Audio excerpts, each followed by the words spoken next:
బాగీని ఎలాగైనా సరే ఖచ్చితంగా పట్టుకోవాలి అని కరుణ అస్సలు వదలకుండా రోడ్డంతా వెతుకుతూ ఉంటుంది.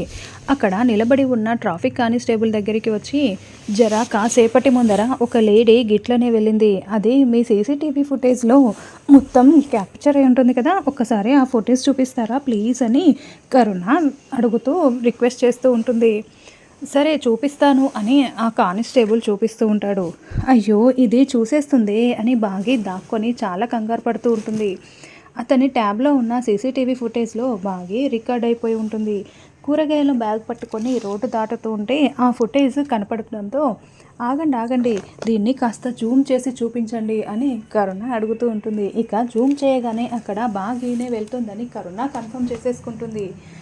గీపూరే గీపూరే ఏమండి, జరా ఈ సీసీటీవీ ఫుటేజ్ని నాకు కాపీ చేసి ఇవ్వరా, నాకు ఫోన్కి పంపించరా అని కరుణ అడగడంతో, అలాగే అంటూ అతను కరుణ ఫోన్కి ఆ సీసీటీవీ ఫుటేజ్ని పంపించేస్తాడు. ఇదంతా బాగి మరింత టెన్షన్ పడుతూ దూరం నుండి చూస్తూ ఉంటుంది. తన మొబైల్కి ఆ వీడియో ఎక్కించుకున్న తర్వాత వెంటనే అమర్కి ఫోన్ చేస్తుంది.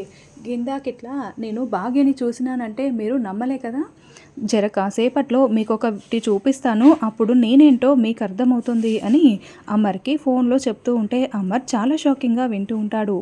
ఇప్పుడే బయలుదేరి వస్తున్నా అంటూ అది ఫోన్లో సెండ్ చేయకుండా డైరెక్ట్గా అమర్కి చూపించడానికి కరుణ స్కూటీలో బయలుదేరి వెళ్తూ ఉంటుంది.